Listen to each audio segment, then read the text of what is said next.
ఇక్కడికి విచ్చేసిన యతీంద్రులందరికీ నమస్కారాలు.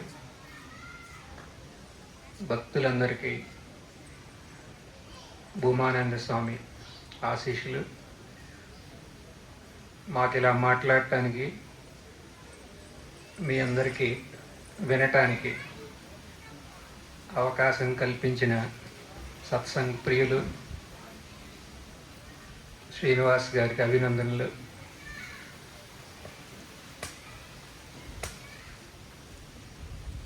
మీరందరూ లేవకుండా ఉంటారా?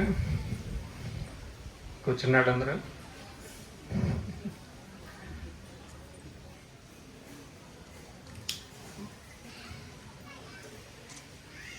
మనందరం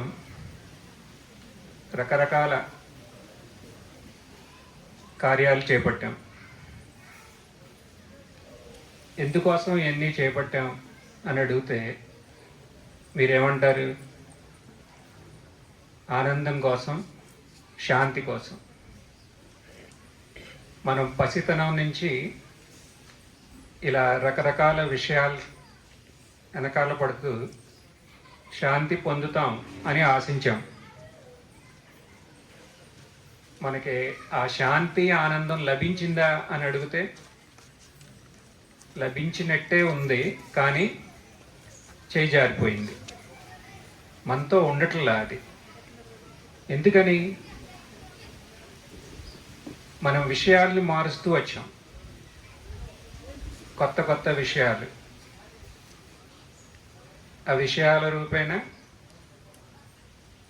కొత్త భోజన పదార్థాలు, వాటిలో నుంచి ఆనందం, సుఖం వస్తుందేమో. లేకపోతే కొత్త సీరియళ్ళు, కొత్త సినిమాలు, ఇంకా కొత్త ప్రదేశాలని సందర్శించుకుందాం. దీని ద్వారా మనకు ఆనందం వస్తుందేమో అనే ఒక ఆశతో. కానీ ఆనందం వచ్చిందా? వచ్చినట్టే వచ్చి పోయింది. వ్యక్తుల ద్వారా ఆనందం వస్తుందని ఆశపడ్డాం,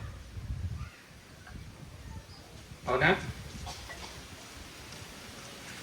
మనం వివాహితులు అయ్యాం, పిల్లల ద్వారా వస్తుంది అనుకున్నాం, మనవాళ్ళ ద్వారా వస్తుంది అనుకున్నాం, ముని మనవాళ్ళ ద్వారా కూడా వస్తున్నా అని అనుకున్నాం.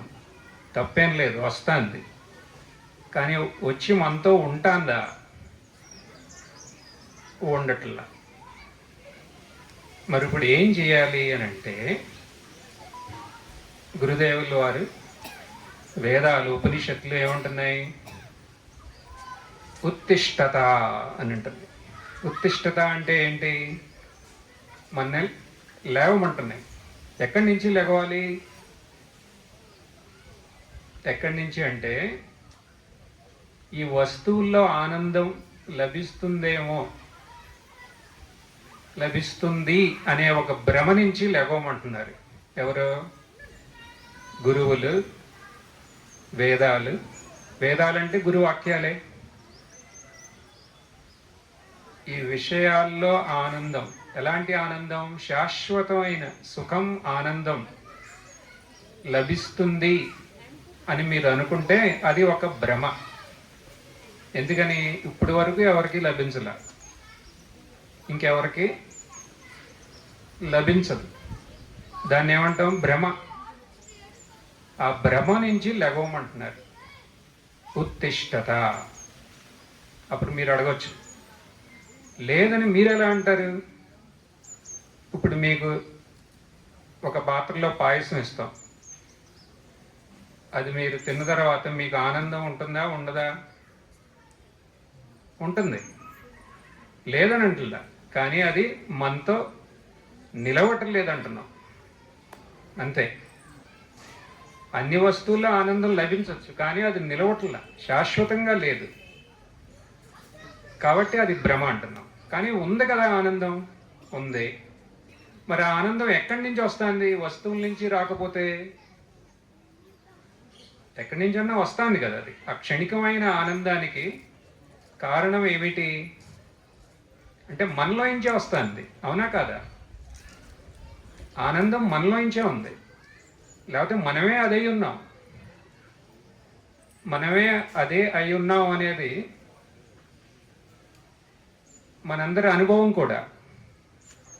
ఎందుకని 24 గంటల్లో మనకి ఎక్కువసేపు ఆనందంగా ఉన్న అవస్థ ఏది?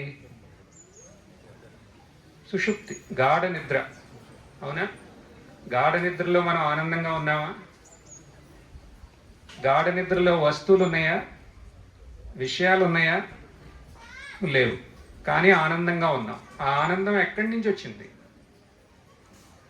అంటే ఆ గాఢ నిద్రలో మనం ఆనందంగా మిగిలాం. అవునా?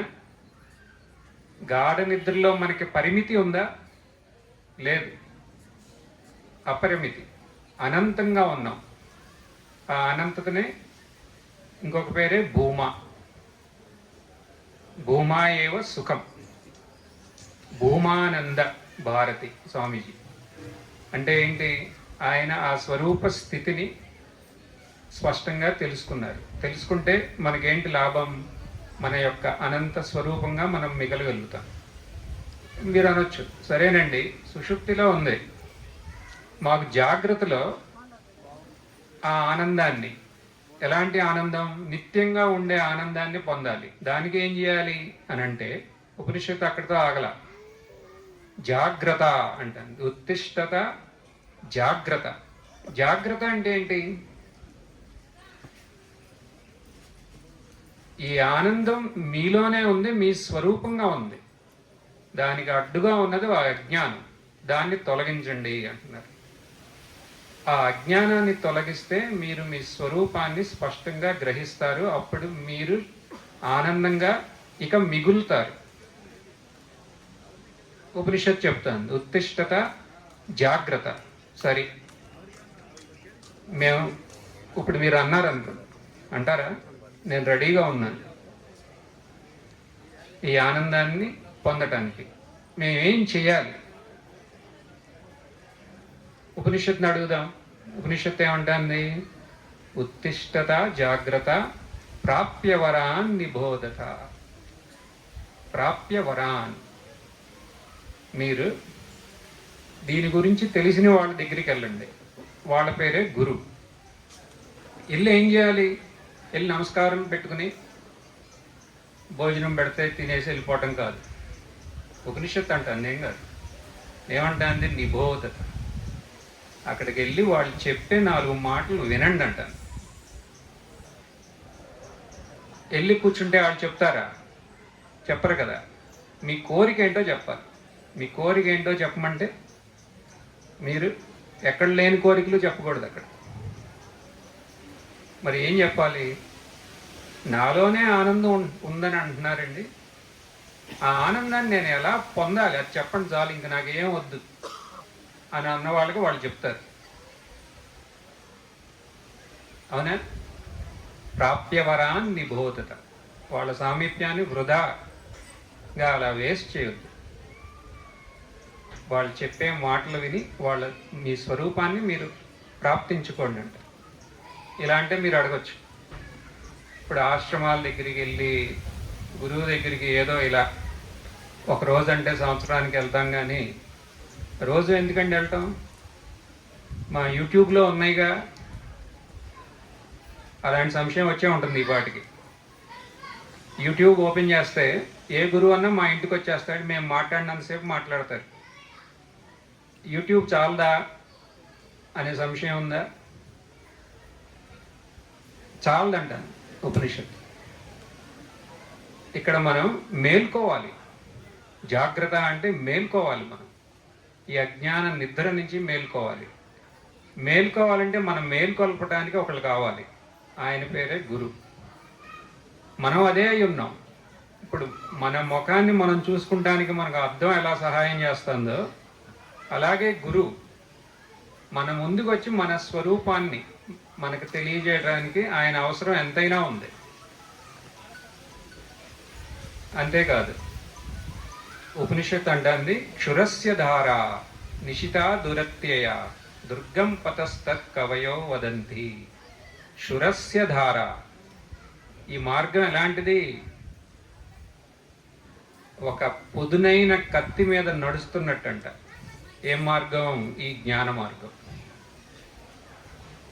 పొదునైన కత్తి మీద నడవడం అనేది సామాన్య విషయమా? ఎంత ప్రమాదంతో కూడుకుంది. ఈ మార్గం అలా ఎందుకు అవుతుంది అన్నారు అనుకోండి. మనలో మన స్వరూపంగా ఉన్న ఈ అనంతమైన శాంతిని మనకి దక్కాలంటే మనం బాహ్యంగా ఉన్న ఇంద్రియ విషయాలను జయించాలి. అంటే ఇంద్రియాలను అదుపులో పెట్టుకోవాలి. అక్కడతో పని అవుతుందా? ఇంద్రియాలు అదుపులో ఉన్న మనస్సు మన చేతిలో లేకపోతే ఏం ఉపయోగం లేదు. మనస్సుని అదుపులో పెట్టాలి. తర్వాత బుద్ధి ఏది పడితే అది ఇదే శ్రేష్టం అని అనుకునే బుద్ధిని నియంత్రించాలి. ఇన్ని చేయాలి. కాబట్టి ఇది చాలా సూక్ష్మమైన మార్గం. శురస్య ధార నిశితా దురత్య దుర్గం పతస్తత్ కవయో వదంతి. వివేకులందరూ దీన్ని మళ్ళీ మళ్ళీ ఘోషిస్తున్నారు. ఇప్పుడు మీకు పాయసం తినాలని ఉందనుకోండి, మీరేం చేస్తారు? ఫస్ట్ పాల పాయసం అంటే అన్నం పాయసం. బియ్యం మనం కొనుక్కుని తినేస్తామా? తినాం. ఏం చేస్తాం? దాంట్లో ఉన్న రాళ్ళను వేరే అవతల పారేస్తాం. తర్వాత వాటిని క్షుణ్ణంగా కడుగుతాం. తర్వాత పొయ్యి మీద పెడతాం, బెల్లం వేస్తాం, పంచదార వేస్తాం. తర్వాత అది పాయసం అవుతుంది. ఇది కూడా అంతే. మనలో మన అవసరం లేని గుణాలు చాలా ఉన్నాయి. అవన్నీ ఒక్కొక్కటి ఎతికి అవతల పారేయాలి. చిత్తశుద్ధి, చిత్త ఏకాగ్రత ప్రాప్తించాలి. దీని తర్వాతే మనకి జ్ఞానం లభ్యం అవుతుంది. సో గురువు దగ్గరికి వెళ్తే గురువుగారు డైరెక్ట్గా మనకి తత్వమసి అలా ఏం బోధించరు. మన చూసి మనం ఎక్కడున్నాం, మనకి చిత్తశుద్ధి అవసరమా, నిష్కామ సేవ అవసరమా, నిష్కామ భక్తి అవసరమా, వీటి ద్వారా మనకి యోగ్యులను చేసి తర్వాత జ్ఞానాన్ని ప్రసాదిస్తారు. కాబట్టి మనం ఫస్ట్ చేయాల్సింది ఏంటి? దీని యొక్క మహత్వం గుర్తించాలి. ఈ రెండు శబ్దాలు గుర్తుపెట్టుకుంటే చాలు. ఉత్తిష్టత, జాగ్రత్త. ఉత్తిష్టత అంటే విషయాల్లో సుఖం ఉందనే భ్రమం నుంచి మనం లెగవాలి. తర్వాత మనమే ఆనందంగా ఉన్నాం, ఆ ఆనందంలోకి మనం మేల్కోవాలి. ఇలా అవ్వాలి అంటే మనకు కావాల్సింది గురు సాన్నిధ్యం. గురు సాన్నిధ్యం ఉంటే మన స్వరూప సుఖాన్ని మనం ప్రాప్తించగలం. గురుదేవులు మనకి ఇలా ఉత్తిష్ఠులు చేసి జాగ్రత్త అంటే మేల్కొల్పాలని ప్రార్థిస్తూ సత్సంగం ఉపన్యాసం వివరిస్తుంది. ఓం తత్సత్.